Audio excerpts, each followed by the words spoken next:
ناظرین، قارون حضرت موسیٰ علیہ السلام کے چچا یسر کا بیٹا تھا۔ بہت ہی خوبصورت آدمی تھا، اس لیے لوگ اس کے حسن و جمال سے متاثر ہو کر اس کو منور کہا کرتے تھے۔ اس کے ساتھ ساتھ اس میں یہ بھی کمال تھا کہ وہ بنی اسرائیل میں تورات کا بہت بڑا عالم اور با اخلاق انسان تھا۔ ناظرین، لوگ اس کا بہت ہی ادب و احترام کرتے تھے، لیکن بے شمار دولت اس کے ہاتھ میں آتے ہی اس کے حالات میں ایک دم تغیر پیدا ہو گیا اور سامری کی طرح منافق ہو کر حضرت موسیٰ علیہ السلام کا بہت بڑا دشمن ہو گیا اور اعلیٰ درجے کا متکبر اور مغرور ہو گیا۔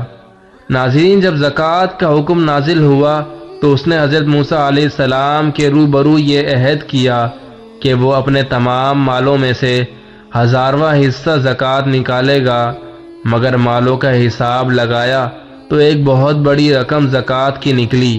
یہ دیکھ کر اس پر ایک دم حرص و بخل کا بوجھ سوار ہو گیا اور نہ صرف زکوٰۃ کا منکر ہو گیا بلکہ عام طور پر بنی اسرائیل کو بہکانے لگا کہ حضرت موسیٰ علیہ السلام اس بہانے تمہارے مالوں کو لے جانا چاہتے ہیں۔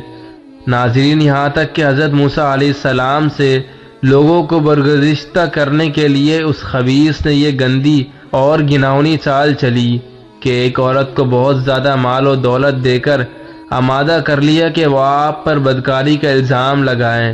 ناظرین، چنانچہ عین اس وقت جب حضرت موسیٰ علیہ السلام فرما رہے تھے، قارون نے آپ کو ٹوکا کہ فلانی عورت سے آپ نے بدکاری کی ہے۔ ناظرین، حضرت موسیٰ علیہ السلام نے فرمایا کہ اس عورت کو میرے سامنے لاؤ۔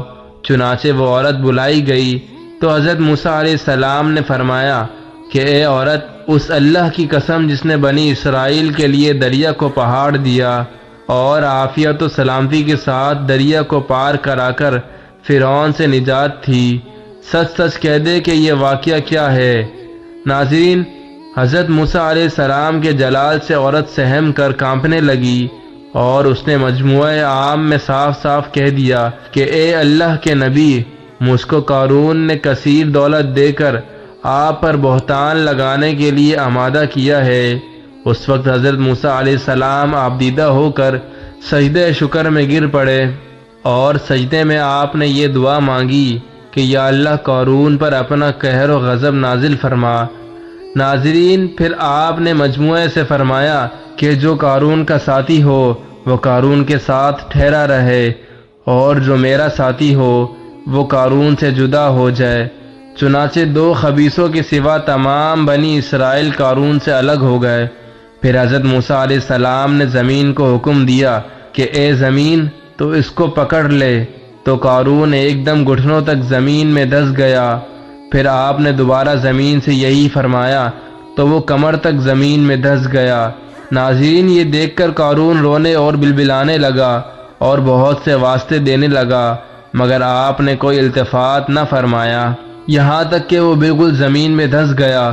2 منحوس آدمی جو قارون کے ساتھی تھے لوگوں سے کہنے لگے کہ حضرت موسیٰ علیہ السلام نے قارون کو اس لیے تناسب دیا تاکہ قارون کے مکان اور اس کے خزانوں پر قبضہ کر لیں۔ استغفر اللہ۔ ناظرین، تو آپ نے اللہ تعالیٰ سے دعا مانگی کہ قارون کا مکان اور خزانہ بھی زمین میں دھس جائے۔ چنانچہ قارون کا مکان جو سونے کا تھا اور اس کا سارا خزانہ سبھی اس زمین میں دھس گیا۔ ناظرین، اس کو قرآن کی زبان میں سنیں۔ اللہ تعالیٰ کے ارشاد ہے کہ ہم نے قارون کو اتنے خزانے دیے تھے کہ ان خزانوں کی کنجیاں ایک مضبوط اور طاقت و جماعت بمشکل اٹھا سکتی تھی۔ قرآن مجید میں ہے، بے شک قارون موسیٰ علیہ السلام کی قوم سے تھا، پھر اس نے قوم پر زیادتی کی اور ہم نے اس کو اتنے خزانے دیے جن کی کنجی اٹھانا ایک طاقتور جماعت پر بھاری تھی۔ ناظرین، حضرت موسیٰ علیہ السلام کی نصیحت۔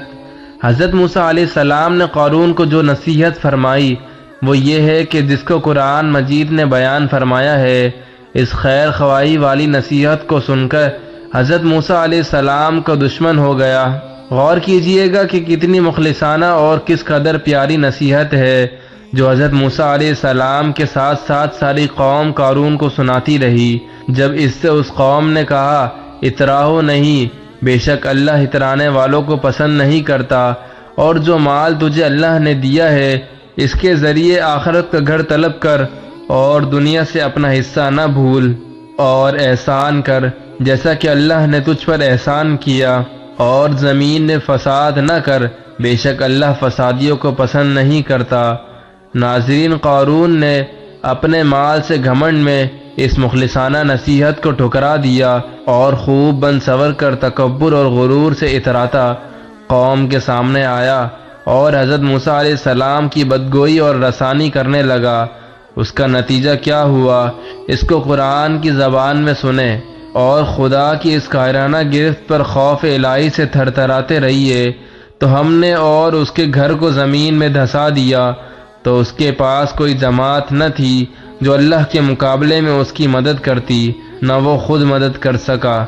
ناظرین، یہ عبرتناک واقعہ ہمیں یہ درس دیتا ہے کہ اگر اللہ پاک مال دولت عطا فرمائے تو اس فرض کو لازم جانے کہ اپنے اموال کی زکوٰۃ ادا کرتا رہے، اور ہرگز اپنے مال و دولت پر غرور اور گھمنڈ کر کے نہ اترائے، کیونکہ اللہ ہی دولت دیتا ہے جب وہ چاہتا ہے، پل بھر میں دولت چھین لیتا ہے۔